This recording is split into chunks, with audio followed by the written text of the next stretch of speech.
This is VOA News. I'm David Byrd.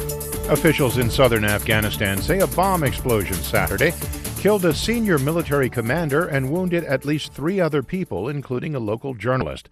A provincial police spokesman told VOA that General Zahir Gul Muqbil, the commander of an army border unit, was headed to the volatile Marja district along with a group of journalists. They were going to visit an ongoing counterinsurgency operation when their convoy struck a roadside bomb.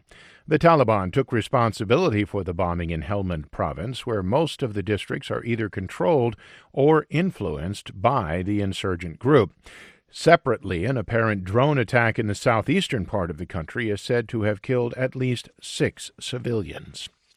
A high-ranking Taliban official was killed in clashes with security forces in Jaljan province in Afghanistan's north.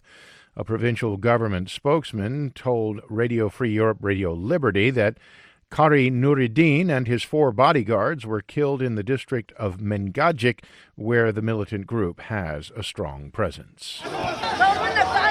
3 protesters were killed and 26 others wounded in Iraq in continued unrest Saturday, even after Prime Minister Adel Abdul Mahdi announced he intends to resign. Officials said at least 11 protesters were wounded near Baghdad's Ahrar Bridge when security forces fired live ammunition and tear gas to disperse demonstrators. Security and hospital officials said a further 3 protesters were killed and 15 wounded by security forces who fired live rounds at them in the holy city of Najaf. Anti-government protests have gripped Iraq since October 1st, when thousands took to the streets in Baghdad and the predominantly Shiite South. For more, visit voanews.com. This is VOA News. London's Mayor Sadiq Khan said that Friday's stabbing, which resulted in 2 deaths before an attacker was killed by police, could have been far, far worse.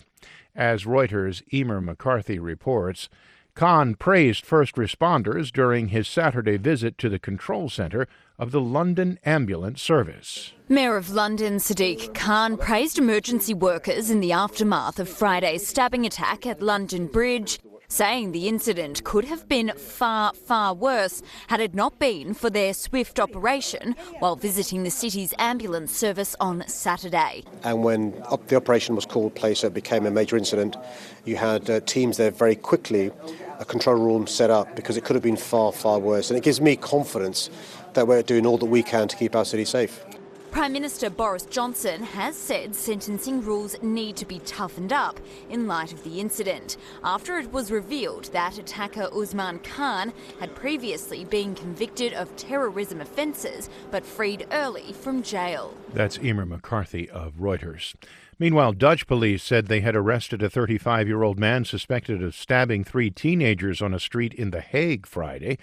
Police said the suspect was described as having no fixed address and was brought to a police station for questioning. The 3 young people injured were released from the hospital late Friday. Hundreds of pensioners joined young protesters for a unity rally at a Hong Kong park on Saturday, vowing their months-long movement will not fade away until there is greater democracy in the Chinese territory. The rally was among several peaceful gatherings by protesters this week to keep pressure on the government amid a lull in violence following a local election victory by the pro-democracy bloc and U.S. support for their cause. The ballot for Florida's Democratic primary in March is looking a little crowded at this point, with 18 candidates submitted. AP's Jackie Quinn has details. Because of this weekend's deadline, candidates had to file the papers to Florida state elections officials. And while the most recent debates have had about 10 people on the stage, there are nearly twice as many Democrats still running for president. Newcomers Michael Bloomberg and Deval Patrick are on the list, and there are 3 Republican candidates who also plan to challenge President Trump for office. The Florida primary is key, with 219 delegates at stake in an election that takes place 2 weeks after the pivotal Super Tuesday race. I'm Jackie Quinn. For more on these stories and the rest of the day's news, visit voanews.com. I'm David Byrd, VOA News.